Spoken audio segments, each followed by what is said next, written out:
Everyone in the VIP section of Le Ciel froze when the sound of shattering glass echoed through the room. Vanessa Sterling, the wife of the city's biggest real estate tycoon, didn't just fire the waitress. She poured a vintage Cabernet over the girl's head and accused her of stealing a $50,000 diamond bracelet. It was supposed to be the ultimate power move, a rich woman crushing a nobody.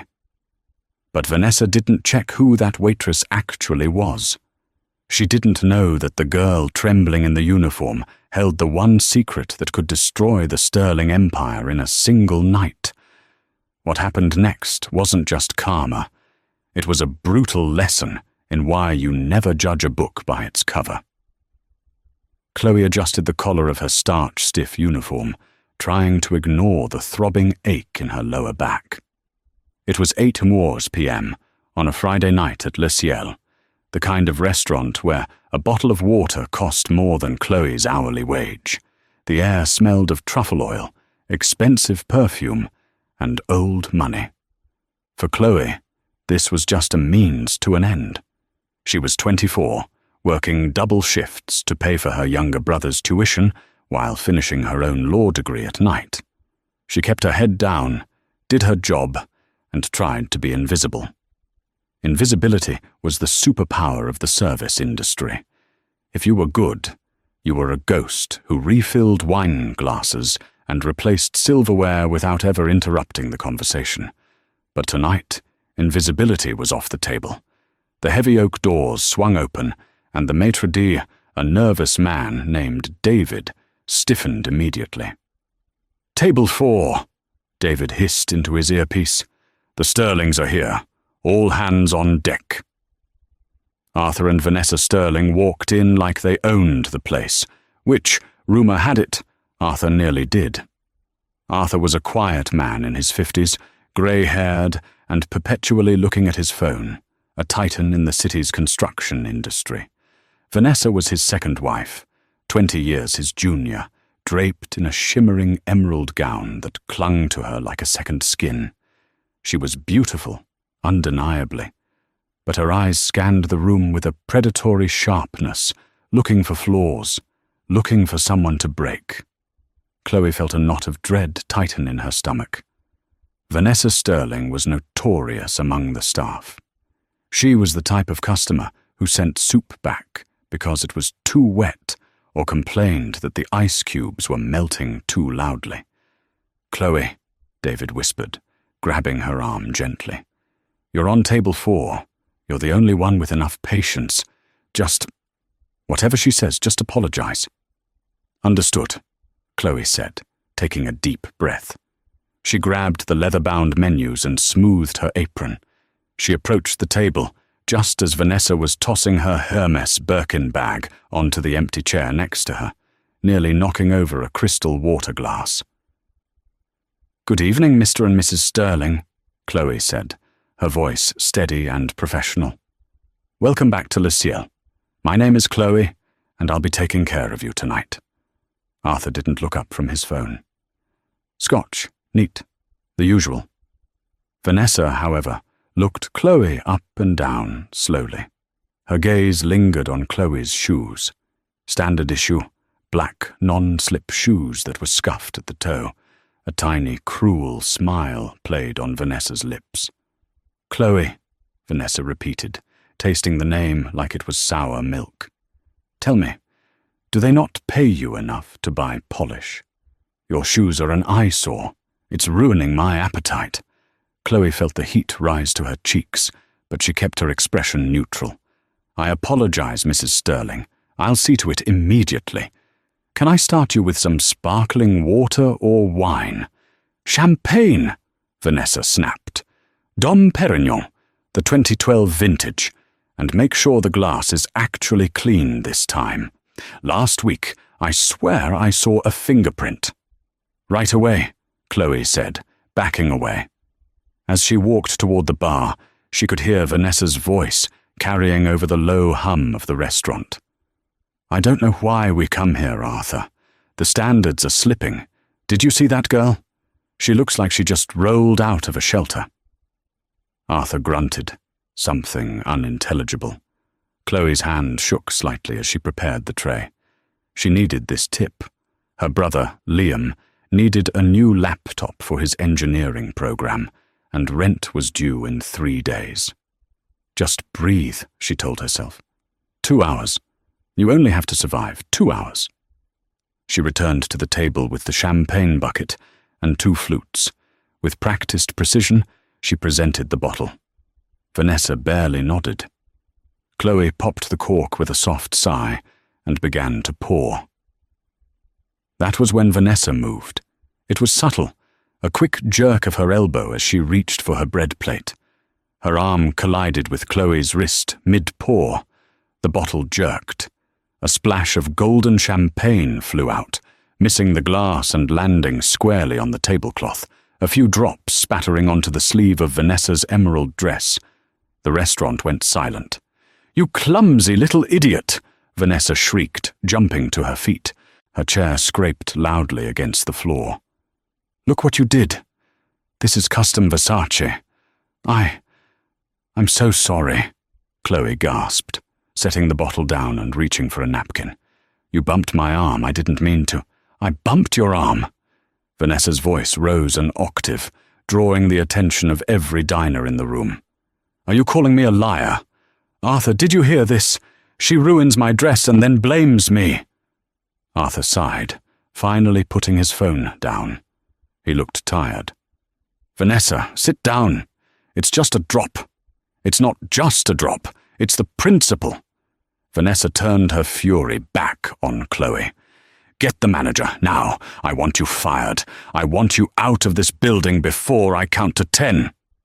David, the manager, was already rushing over, looking like he was about to have a heart attack. "Mrs. Sterling, please, what seems to be the problem?" "The problem," Vanessa hissed, pointing a manicured finger at Chloe's face, "is that you hire incompetence. She spilled champagne on me and then accused me of causing it. She is rude, dirty, and clearly doesn't belong in a civilized establishment." Chloe bit her lip so hard she tasted blood. She couldn't lose this job. Not now. "David," Chloe said quietly. "I didn't." She moved her arm. "It was an accident." "Silence," Vanessa barked. She looked at David. "If she isn't gone in 5 minutes, Arthur is pulling his investment from the renovation project. Isn't that right, Arthur?" Arthur rubbed his temples. He looked at David, then at Chloe. He didn't want a scene. He just wanted to eat his steak and go home. "Just get someone else to serve us, David. Please." "Of course, Mr. Sterling," David said, bowing his head. He turned to Chloe, his eyes apologetic but firm. "Chloe, go to the break room. We'll talk later. Send Patrick over." Chloe felt the humiliation burn in her chest like acid. She nodded, keeping her head high despite the tears stinging her eyes. She turned to walk away, feeling the gaze of 50 wealthy patrons burning into her back. But Vanessa wasn't done. Humiliation wasn't enough. She wanted destruction. "Wait," Vanessa called out. Her voice was suddenly dangerously calm. Chloe stopped. "Where is my bracelet?" Vanessa asked. The air in the restaurant shifted from tense to suffocating. Vanessa was patting her wrist, her eyes wide with feigned panic. "My diamond tennis bracelet. The one you gave me for our anniversary, Arthur. It was on my wrist when we walked in. I took it off for a second to put lotion on my hands before the bread came." She looked at the empty tablecloth. Then she looked at Chloe. "She took it," Vanessa declared. Chloe spun around, shock replacing her anger. "What? No, I haven't touched anything on your table except the wine bottle." "Don't lie to me." Vanessa stepped closer, invading Chloe's personal space. "You were hovering over the table. You spilled the wine to distract me, and then you swiped it. It's the oldest trick in the book." "Mrs. Sterling, that is a serious accusation," David said, his voice trembling. "Chloe has worked here for 2 years. She's never—" "There's a first time for everything," Vanessa snapped. Look at her shoes, David. She's obviously desperate for money. Poor people do desperate things. Arthur stood up now. Vanessa, are you sure? Maybe it fell in your purse. I checked my purse. Vanessa dumped the contents of her Birkin bag onto the table. Lipstick, a phone, a wallet, and a silk scarf tumbled out. No bracelet. See? It's gone. She has it in her pocket. Search her. Chloe took a step back, her hands clutching her apron. You are not searching me. I didn't take your bracelet. This is insane. If you have nothing to hide, you won't mind emptying your pockets, Vanessa sneered. Unless you want me to call the police? Arthur, call the chief. You know him. The mention of the police made the blood drain from Chloe's face. Not because she was guilty, but because a police involvement, even a false one, could ruin her chances at the bar exam. A theft accusation on her record. It would be over. Please, Chloe said, her voice cracking. I didn't take it. Check the cameras. The cameras in this section are blind spots, you know that, Vanessa said, with a smirk that only Chloe could see. Convenient for you, isn't it? The room was deadly quiet. People were recording now. Phones were raised like little black monoliths, capturing every second of Chloe's nightmare. Empty your pockets, Chloe, David said softly. Please, just to clear this up. Chloe looked at David, betrayed, but she saw the desperation in his eyes. He was afraid of Arthur Sterling's influence. With shaking hands, Chloe reached into the deep front pocket of her apron. She pulled out her wine key, a pen, a small notepad, and then her fingers brushed against something cold and hard, something that hadn't been there before. Her heart stopped. She pulled her hand out slowly. Tangled in her fingers was a shimmering string of diamonds. Gasps rippled through the dining room. Vanessa gasped dramatically, clapping her hand over her mouth. I knew it! I knew it! You little thief! Chloe stared at the bracelet in her hand. The world seemed to tilt on its axis. I don't know how this got here. I didn't put this here. Oh, save it, Vanessa scoffed, snatching the bracelet back. You're caught red-handed. Arthur, I want her arrested. I want to press charges. She tried to steal $50,000 right from under my nose. Arthur looked at Chloe, his expression unreadable. He looked disappointed. I'm sorry, young lady. We can't let this slide. I didn't take it, Chloe yelled, panic taking over. She must have dropped it in my pocket when she bumped me. She set me up. A billionaire's wife setting up a waitress? Vanessa laughed, a cold, brittle sound. Darling, you flatter yourself. You aren't worth the effort. You're just a common criminal. David looked down at the floor. Chloe, you're fired. Leave the premises immediately. Mr. Sterling, do you want me to call the authorities? Yes, Vanessa answered for him. Call them. Chloe felt tears, hot and fast, streaming down her face. She looked around the room, pleading with her eyes for someone to help, someone to speak up. But the wealthy patrons just stared, judging her, believing the narrative. The poor girl stole from the rich woman. It was a story they understood. But as Chloe turned to run, to escape the suffocating gaze of the elite, a voice cut through the noise. It was deep, calm, and carried a weight that made even Arthur Sterling flinch. She didn't steal it. Everyone turned toward the entrance of the VIP section. Standing there was a man in a dark charcoal suit. He was leaning against the doorframe, arms crossed. He wasn't a regular at Le Ciel. He was younger than Arthur, maybe late 30s, with sharp features and eyes that looked like shattered ice. Arthur squinted. Who are you? The man walked forward. He didn't look at Arthur.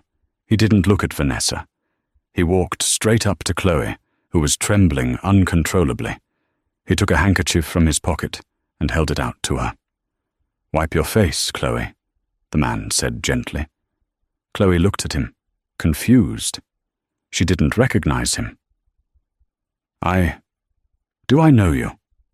The man turned to face the Sterlings.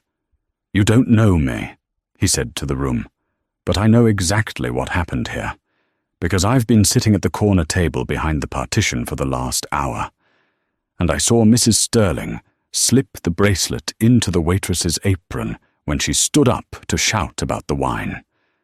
Vanessa's face went pale. "You're lying! Who is this man? Arthur, get him out of here!" "I wouldn't do that if I were you, Arthur," the man said calmly. "And why is that?" Arthur demanded, puffing out his chest. "Do you know who I am?" The stranger smiled. It wasn't a nice smile. "I know exactly who you are, Arthur. You're the man whose construction firm is currently bidding for the contract to build the new Skyline Tower." Arthur froze. The Skyline Tower was the biggest project in the state. It was $1 billion contract. Winning it would secure his legacy. Losing it would bankrupt him. "How do you know about that?" Arthur whispered. "Because," the stranger said, reaching into his jacket and pulling out a business card. He slid it across the table toward Arthur. "I'm the one deciding who gets that contract." Arthur looked down at the card. His face went grey. He looked like he was going to be sick. The card read, "Lucas Blackwood, CEO, Blackwood Holdings." "Mr. Blackwood," Arthur stammered, his arrogance vanishing instantly. I had no idea you were in town. I didn't know you dined here." "I like to keep a low profile," Lucas said coolly. "I like to see how people behave when they think no one important is watching. It tells me a lot about their character. And frankly, Arthur, I'm not impressed." Lucas turned his gaze to Vanessa. She was trembling now, clutching her bracelet. "And you," Lucas said to her. "You framed a working student for a felony because she bruised your ego? That's not just petty, it's evil." I didn't," Vanessa stammered. "I have it on video," Lucas lied smoothly. He tapped his phone. "My angle was perfect. So here is what is going to happen." The room waited with bated breath. The silence in Le Ciel was heavy, a physical weight pressing down on the chest of every person in the room. The only sound was the faint clinking of silverware from the far side of the restaurant, where patrons were too far away to hear the details, but knew enough to stop eating. Lucas Blackwood stood like a monolith between the trembling waitress and the billionaire couple.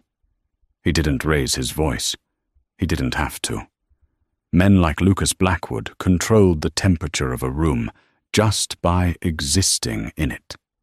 Arthur Sterling was sweating. Beads of perspiration had formed on his forehead, glistening under the crystal chandeliers.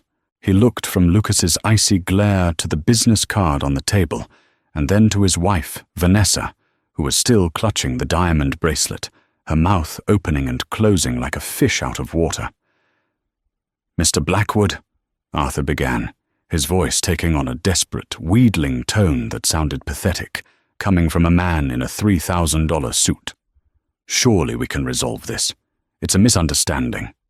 Vanessa, she's been under a lot of stress lately. The renovation, the charity gala." "Stress?" Lucas interrupted, arching a dark eyebrow. "Stress causes headaches, Arthur. Stress doesn't cause a woman to plant jewelry on a minimum wage employee to incite a police arrest. That's not stress. That is malice." Lucas took a step closer to the table. "Here is the situation. I am currently reviewing the bids for the Skyline Tower. Your company, Sterling Construction, is the frontrunner, or it was." Arthur's face went white. "Was?" "I don't do business with people who lack integrity," Lucas said, buttoning his suit jacket. "If your wife treats a human being like disposable trash over a spilled drink, I can only imagine how you treat your subcontractors, your laborers, and your investors. It speaks to a rot in the culture of your family and your business." "No, please," Arthur's stamina, panic fully setting in. The Skyline contract was worth hundreds of millions. It was the liquidity he needed to cover up bad debts from the previous quarter. If he lost this, the dominoes would start falling. He turned on Vanessa with a ferocity that made her jump. "Apologize," Arthur snarled at his wife. Vanessa's eyes widened. "What?" "I said apologize," Arthur roared, slamming his hand on the table. The silverware jumped. "You apologize to this girl right now, or so help me God, Vanessa, I will cancel your credit cards before we leave this parking lot." Vanessa looked around the room. She saw the phones raised. She saw the judgment in the eyes of the women she lunched with, the men Arthur played golf with. She was being stripped of her armor in public. "Arthur, she's a waitress," Vanessa hissed under her breath, tears of rage welling in her eyes. "She ruined my dress." "And you ruined my reputation," Arthur yelled. He pointed at Chloe, who was standing still, watching the scene unfold with a strange, detached calmness. "Apologize to her. Beg her forgiveness." Vanessa swallowed hard. Her pride was a physical thing, a lump in her throat that she couldn't swallow. But the threat to her lifestyle was real. She looked at Chloe. She didn't see a person. She saw an obstacle. "I'm sorry," Vanessa mumbled, looking at the floor. "I didn't hear you," Lucas said, his voice cutting through the air. And neither did Chloe.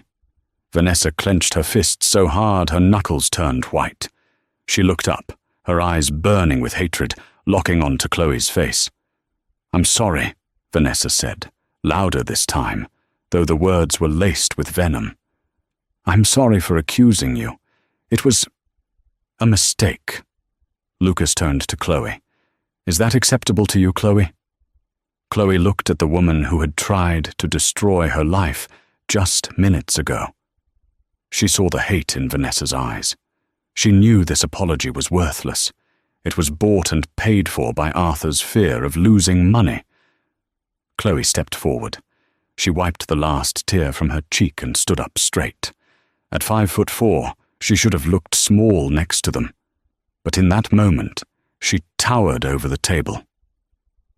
"It's not acceptable," Chloe said, her voice clear and steady.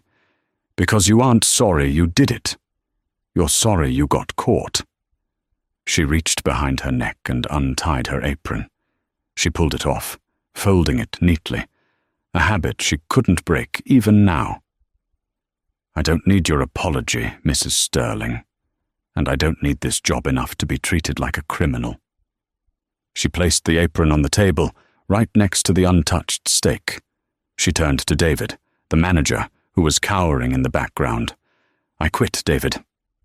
Mail my final check to the address on file." "Chloe, wait," David stammered. "You don't have to go. We can—" "Goodbye," Chloe said. She turned and walked away. She didn't run. She walked with a slow, deliberate cadence. She could feel Lucas Blackwood's eyes on her back, and the burning glares of the Sterlings, but she didn't look back. She pushed through the heavy oak doors and stepped out into the cool night air. The adrenaline that had been holding her together suddenly vanished. Her knees buckled. She stumbled toward the side of the building, leaning against the rough brick wall of the alleyway, gasping for air. Her hands were shaking so badly she couldn't zip her jacket. She had just quit her main source of income. She had humiliated one of the most powerful men in the city, and she still had tuition to pay. "That was impressive," a deep voice said from the shadows.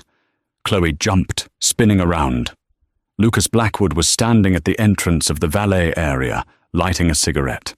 The flame illuminated the sharp angles of his face. He snapped the lighter shut and walked toward her. "Most people would have taken the apology and kept the job," Lucas said. "You have pride. That's dangerous for someone in your position." "My position?" Chloe snapped, her defensive walls slamming back up. And what position is that? The poor girl who should be grateful a billionaire didn't let her get arrested? Lucas stopped a few feet away. He didn't look offended. He looked intrigued. The position of someone who is obviously overqualified for the job she just quit. He took a drag of the cigarette and exhaled a plume of smoke into the night air. I saw your textbooks in the break room when I went to the restroom earlier. Advanced torts, constitutional law. You aren't just a waitress, Chloe. You're a law student. Chloe stiffened. Is that a crime, too? No, Lucas said. But it explains why you didn't panic when she mentioned the police. You were calculating the legal ramifications of a false accusation. You were building a defense in your head. He dropped the cigarette and crushed it under the heel of his polished Oxford shoe. I have a proposition for you. The wind picked up, whipping strands of hair across Chloe's face. She crossed her arms, shivering slightly in her thin uniform shirt. I don't accept charity, Mr. Blackwood, she said coldly. Thank you for what you did in there. Really. You saved me. But I don't need a handout. I don't give handouts, Lucas replied, his voice devoid of pity. I make investments, and right now, I'm looking at an asset that is currently undervalued. He gestured toward the curb where a sleek, black Maybach pulled up silently. The driver, a large man with a stoic expression, stepped out and opened the rear door. Get in, Lucas said. I'll give you a ride home. We can talk business on the way, unless you prefer the bus. I believe the next one doesn't come for 40 minutes. Chloe hesitated. Every instinct she had honed growing up in the rougher parts of the city told her never to get into a car with a stranger. But Lucas Blackwood wasn't just a stranger. He was a public figure. And frankly, she was exhausted. The emotional toll of the last hour felt like physical trauma. Just a ride, she said cautiously. And I live in East Hackney. It's not on your way to anywhere. I'll be the judge of that, Lucas said, gesturing for her to enter. The interior of the car smelled of expensive leather and something faintly spicy, like cedar wood. It was quiet, shutting out the noise of the city completely. Chloe sat as close to the door as possible. Lucas slid in beside her, maintaining a respectful distance. To East Hackney, Lucas told the driver. The partition glass slid up, sealing them off. Lucas opened a small refrigerator built into the seat console and pulled out a bottle of water. He handed it to her. Drink, you're in shock. Chloe took it, her fingers brushing his. His hand was warm. She cracked the seal and downed half the bottle in one go. So, Lucas said, turning slightly to face her. You're studying law. Which year? Final year, Chloe said, staring out the tinted window as the city lights blurred by. I take the bar exam in 6 months. Impressive, working full-time and studying law. That requires a level of discipline most of my executives lack. He paused. Why Le Ciel? There are easier ways to make money. Paralegal work? Clerkships? Chloe tightened her grip on the water bottle. This was the dangerous territory. She couldn't tell him the truth. She couldn't tell him that Le Ciel was the only place where Arthur Sterling dined every Friday night without fail. She couldn't tell him that she had spent 2 years becoming the invisible waitress, just to overhear his conversations, to learn his schedule, to find the chink in his armor. The tips are good, she lied smoothly, and the hours are flexible. Law firms don't like it when you have to leave for class at 2 p.m. Lucas studied her profile. He had eyes that seemed to see through walls. You're lying, he said simply. Chloe turned to him, heart hammering. Excuse me? You have a tell. You clench your jaw when you aren't being entirely truthful.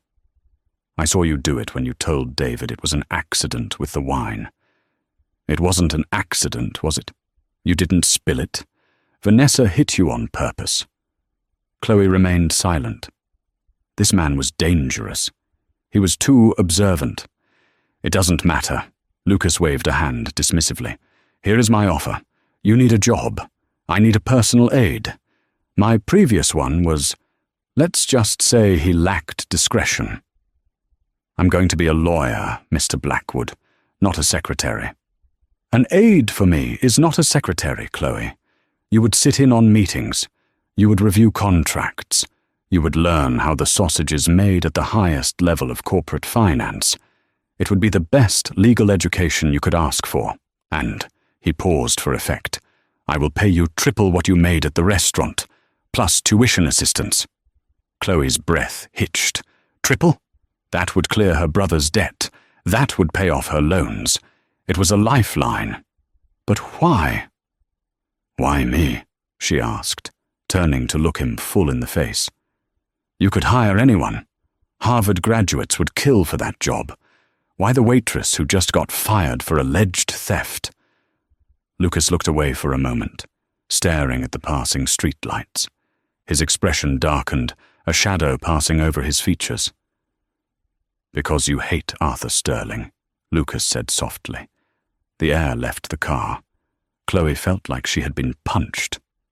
I saw the way you looked at him, Lucas continued, his voice low. Not at Vanessa, at Arthur, when he refused to defend you. There was no surprise in your eyes, only confirmation. You know exactly what kind of man he is. And I need people around me who see the world clearly. He reached into his jacket pocket and pulled out a folded document. This is a standard employment agreement. Non-disclosure, high salary, immediate start. Read it. If you're interested, show up at Blackwood Tower at 8 a.m. tomorrow. The car began to slow down. They were in her neighborhood now. The streets were dimmer, the buildings run down. Why do you hate him? Chloe whispered. It was a risk asking, but she had to know. Lucas looked at her, and for a second, the icy demeanor cracked. Sterling is a parasite. He feeds on things he didn't build. He destroys legacies to build his glass towers. Lucas's jaw tightened. Let's just say our interests align. The car stopped in front of her peeling apartment complex. The driver opened the door. Think about it, Chloe, Lucas said. Chloe stepped out into the drizzle. She clutched the document to her chest to keep it dry. As the Maybach pulled away, disappearing into the mist like a phantom, she looked down at the paper. She walked up the 4 flights of stairs to her apartment. Inside, it was small and cramped. Her brother, Liam, was asleep on the couch, his textbook sprawled across his chest. Chloe went to her small bedroom and sat on the edge of the bed. She placed Lucas's contract on the nightstand. Then, she reached under her mattress and pulled out a shoebox. Inside was not jewelry or money. It was a collection of old newspaper clippings, a few USB drives, and a photograph. The photograph showed 2 men shaking hands on a construction site 20 years ago. One was a younger, smiling Arthur Sterling. The other was a man with kind eyes and a weary smile, her father, Robert Mercer. The headline on the clipping beneath the photo read, Local contractor, Robert Mercer indicted in embezzlement scandal. Suicide suspected after company collapse. Chloe ran her thumb over her father's face. He offered me a job, Dad, she whispered to the empty room. He wants me to help him destroy Arthur. She looked at the USB drives. They contained audio recordings she had captured on her phone while serving Arthur over the last year. Snippets of insider trading, bribes to zoning officials, mistresses. But it wasn't enough. Not yet. It wasn't the smoking gun that would send him to prison. But if she worked for Lucas Blackwood, if she was in the room where the sausage was made, she might find the connection she needed. she might find the proof that Arthur didn't just frame her father, but that he murdered him. She picked up the contract and a pen. "Big mistake, Vanessa," Chloe murmured, her eyes cold and hard. "You didn't just humiliate a waitress. You invited the enemy into the house." She signed her name. Not Chloe the waitress, but Chloe Mercer, the Avenger. The war had just begun.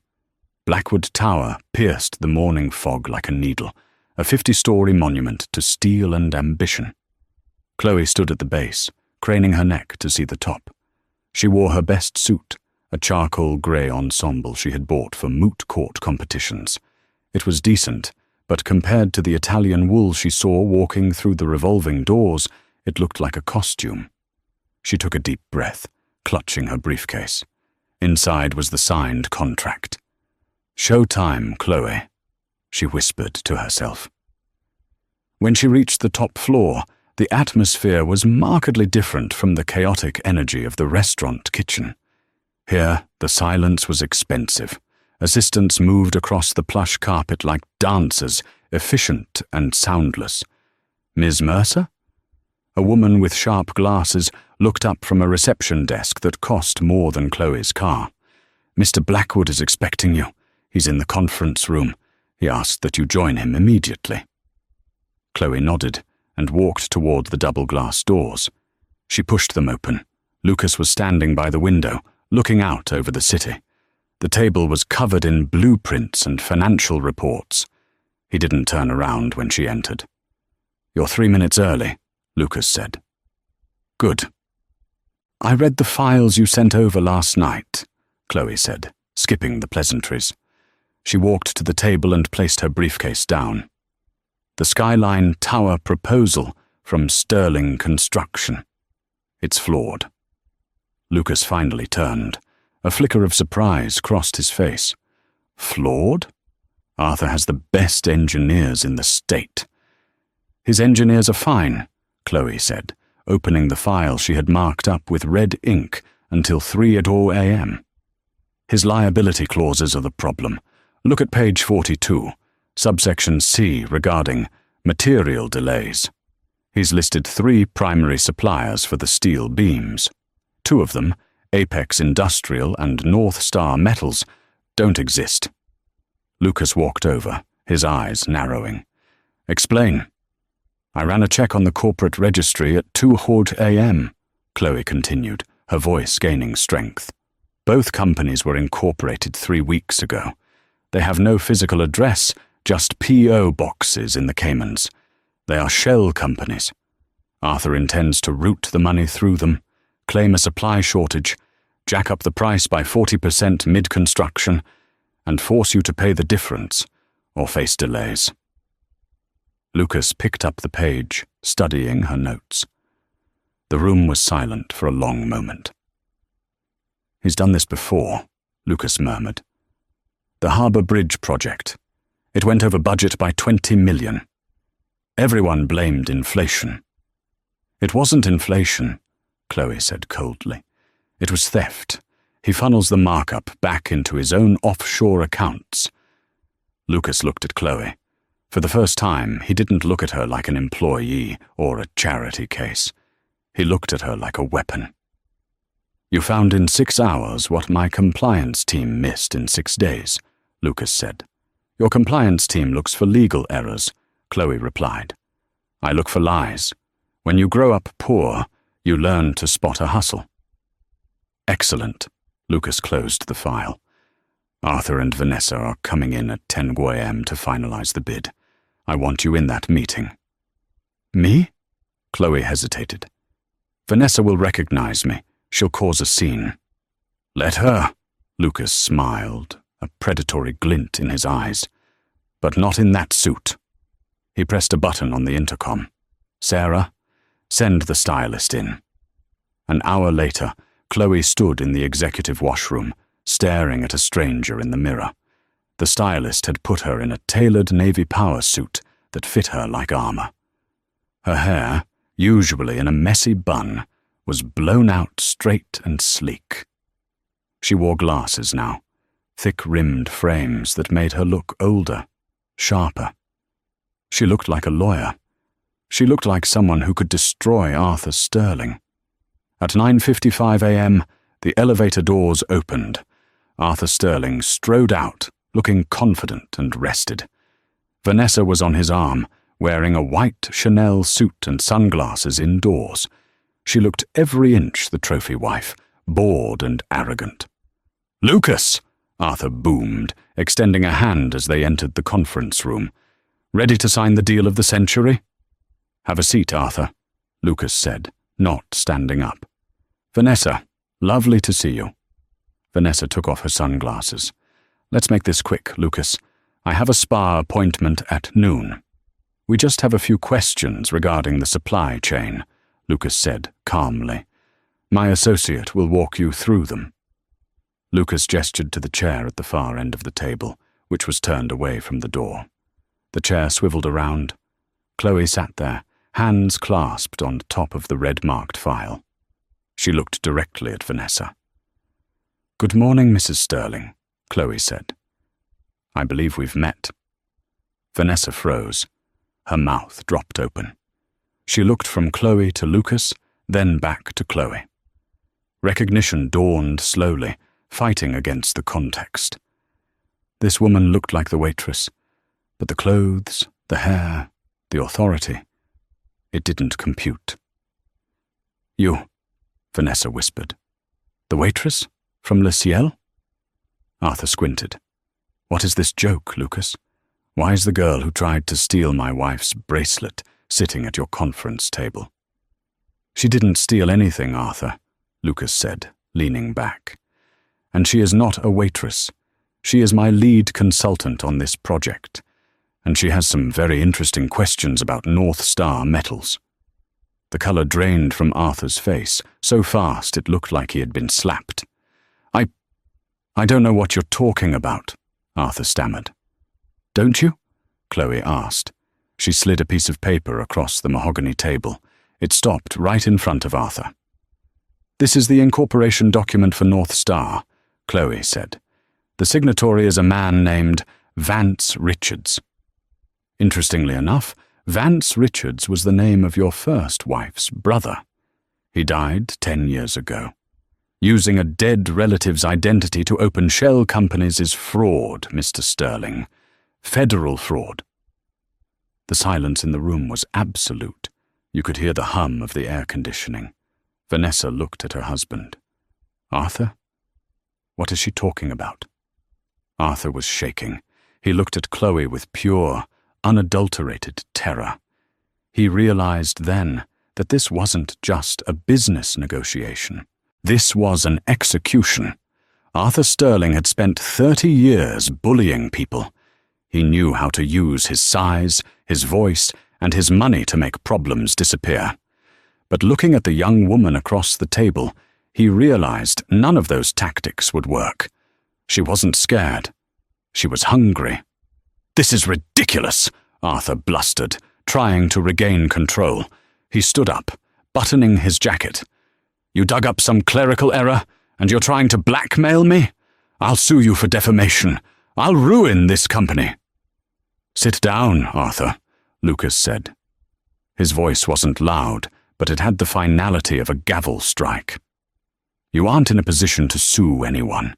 You're currently in a position to go to prison." Arthur remained standing, but his legs looked shaky. "Vanessa," Arthur said, "wait in the car." "No," Chloe interjected. "Mrs. Sterling should stay. She's listed as a board member of Sterling Construction, isn't she? Technically, if these shell companies are exposed, she's liable too. Complicit in racketeering." Vanessa let out a small squeak of horror. "Racketeering? Arthur, you told me being on the board was just for tax purposes." "Shut up, Vanessa," Arthur snapped. He turned back to Lucas. "What do you want? You want a discount, is that it?" "Fine. I'll knock 10% off the labor costs." "We don't want a discount," Chloe said. She opened another folder. "We want the truth about the Mercer project." The air in the room changed instantly. If the previous tension was heavy, this was crushing. Arthur's eyes went wide. The Mercer project? That was 20 years ago. That has nothing to do with this. It has everything to do with this, Chloe said. Her heart was pounding against her ribs, but she kept her voice steady. This was the moment she had rehearsed in her head 1,000 times since she was a little girl. Robert Mercer was your partner. He handled the structural integrity. You handled the finances. When the concrete cracked on the West Side Stadium, you blamed him. You said he bought cheap materials. You ruined his reputation. He lost everything. Chloe leaned forward. But looking at your pattern with North Star Metals and Apex Industrial, it's clear what really happened. You bought the cheap materials, Arthur. You pocketed the difference, and when the cracks appeared, you framed the honest man to save your own skin. Arthur was pale, sweat beading on his upper lip. You can't prove that. The records are gone. Robert killed himself. It was a tragedy, but it was his guilt. Don't you dare speak for him, Chloe hissed. Her mask slipped for just a second, revealing the grieving daughter beneath the lawyer. Lucas watched the exchange closely. He hadn't known the specifics of the Mercer connection, but he was putting the pieces together now. He looked at Chloe with a new level of respect and curiosity. Actually, Lucas said, deciding to play the card Chloe had dealt him, forensic accounting has come a long way in 20 years, Arthur. If we hand these current files regarding North Star to the district attorney, they will open an investigation into your entire history, every brick you've ever laid, every partner you've ever buried. They will exhume the Mercer case. Arthur collapsed into his chair. He looked defeated. The fight had left him. What do you want? Arthur whispered. To destroy me? Eventually, Lucas said comfortably. But for today, I want you to withdraw your bid for the Skyline Tower, and I want you to publicly recommend Blackwood Holdings take over the project due to your unforeseen capacity issues. That will tank my stock price, Arthur groaned. Better your stock price than your freedom, Chloe said. Arthur looked at Vanessa. She was staring at him with disgust. The illusion of the powerful, perfect husband was shattered. He was just a crook who got caught. Fine, Arthur spat. I'll withdraw. But you, he pointed a trembling finger at Chloe. Watch your back. You think you've won? You're a nobody. You're a waitress playing dress-up. And you, Chloe said, standing up, are a fraud. Get out of my office. Arthur grabbed his briefcase and stormed out. Vanessa lingered for a second. She looked at Chloe, not with anger this time, but with fear. I didn't know, Vanessa whispered. About the shell companies, or the man. Mercer. Ignorance isn't a defense, Vanessa, Chloe said coldly. It's a choice. You chose to look away because the money was good. Goodbye. Vanessa hurried out, the click-clack of her heels echoing down the hall. When the door closed, the silence returned. Lucas let out a low whistle. Remind me never to get on your bad side, Miss Mercer. Chloe slumped back in her chair, the adrenaline crashing. Her hands were shaking. Did we just win? We won the battle, Lucas said. He walked over to the sidebar and poured 2 glasses of water. He handed one to her. But Arthur isn't done. Men like him don't just go away. He's going to come for you, Chloe. He knows who you are now. Let him come, Chloe said, taking the glass. I've been invisible my whole life. I'm done hiding. Lucas sat on the edge of the table, crossing his arms. There is one thing I don't understand. How did you know about the specific shell company names? That wasn't in the file I gave you. The file only listed the suppliers. It didn't list the incorporation documents or the names of the signatories. Chloe froze. She had slipped up. She had used the information from the USB drives she had stolen, she collected over the years, not just the file Lucas provided. I did a deep dive search, she lied. Don't lie to me, Chloe, Lucas said, his voice dropping to that dangerous quiet tone again. I told you, I have a zero-tolerance policy for deception. You had inside information before you walked into this room. Information you didn't get from me. He leaned in closer. Who are you, really? And don't tell me you're just Robert Mercer's daughter, because Robert Mercer was an honest man. But the way you dissected Arthur just now, that was devious, that was calculated. Chloe met his gaze. She had to make a choice. Trust him fully or keep playing the game. You're right, Chloe said. I have more. I have recordings. I've been recording Arthur at the restaurant for 2 years, every Friday night. I have hundreds of hours of audio. Lucas's eyebrows shot up. Illegal wiretapping. I prefer citizen journalism, Chloe said. But yes, I have him on tape talking to city officials, bribing inspectors, and mentioning a clean-up crew regarding my father's accident. Lucas stared at her. You have proof of murder? I have suspicion, Chloe said. But the audio is corrupted. It's muffled. I haven't been able to clean it up enough to make out the names of the crew. Lucas stood up and walked to his desk. He picked up his phone. Bring the car around, he said into the receiver, and call security. We're moving the asset. He hung up and looked at Chloe. If Arthur knows you have that kind of leverage, he won't just sue you. He'll try to kill you. You can't go back to your apartment. My brother is there, Chloe gasped, jumping up. Liam, we need to get to him. Now. Lucas grabbed his jacket. Welcome to the big leagues, Chloe. Let's hope you survive the first week. Rain lashed against the windows of the speeding Maybach as Lucas Blackwood's security team swarmed Chloe's apartment complex. They burst into the fourth-floor hallway, just as Arthur's hired thug pulled a switchblade on Chloe's brother, Liam. Drop it, Lucas commanded, his voice calm but lethal. A red laser dot from a sniper down the hall appeared on the thug's chest. The man froze, dropping the knife instantly. Chloe rushed to Liam. The drives?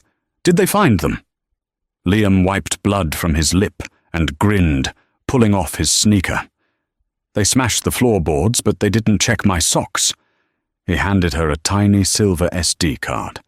The uncompressed audio. It's all there. We have him, Chloe breathed. Let's finish this. 30 minutes later, Arthur Sterling stood on the steps of his Gulfstream jet, screaming at his pilot to take off. Police sirens wailed in the distance, but it was Lucas's convoy of black SUVs that smashed through the airfield gates, blocking the runway. Chloe stepped out into the storm, holding the SD card high. It's over, Arthur. Arthur froze, looking from the blockade to the approaching police. You insignificant waitress! You think you can stop me? I'm not just a waitress, Chloe shouted over the jet engines. I'm Robert Mercer's daughter, and I have the recording of you ordering the sabotage that killed him. It's fake, Arthur roared, turning to his wife. Vanessa, get on the plane. Vanessa looked at the desperate, broken man. She looked at Chloe, standing tall in the rain. No, she whispered, dropping her bag. I'm not going to prison for you. She walked down the stairs, leaving him alone. Moments later, Arthur Sterling was in handcuffs, the empire he built on lies crumbling instantly. The restaurant, now renamed the Mercer, was bustling. Chloe sat at the owner's table, reviewing legal contracts as the new chief legal officer for Blackwood Holdings. I'm so sorry. A terrifying crash silenced the room. A new waitress had tripped, spilling iced tea all over Chloe's table. The girl trembled, terrified, waiting to be fired. Chloe stood up slowly. She looked at the stain, then at the girl's terrified face. She remembered the fear. She remembered the humiliation. "It's just tea," Chloe said gently, handing the girl a napkin. "Take a breath. You're doing a great job." The girl exhaled, nearly crying with relief. As she hurried away, Lucas Blackwood sat down across from Chloe, smiling. "You've gone soft," he teased. "I've gone human," Chloe corrected. "Arthur is in prison for life. Vanessa is working at a salon. Justice is served." Lucas raised his champagne glass. "To the waitress who took down a titan." Chloe clinked her glass against his. "To the truth." What a satisfying ending. Chloe went from cleaning up spills to cleaning up the corporate world, proving that true power isn't about money, it's about integrity. Arthur Sterling learned the hard way that you never know who you're messing with. What did you think of Vanessa's choice at the end? Did she redeem herself, or did she just save her own skin? Let me know your thoughts in the comments. If you enjoyed this story of justice and karma, please smash that like button. It really supports the channel. Share this video with a friend who loves a good drama. And don't forget to subscribe and ring the bell so you never miss a story. Thanks for watching, and I'll see you in the next one.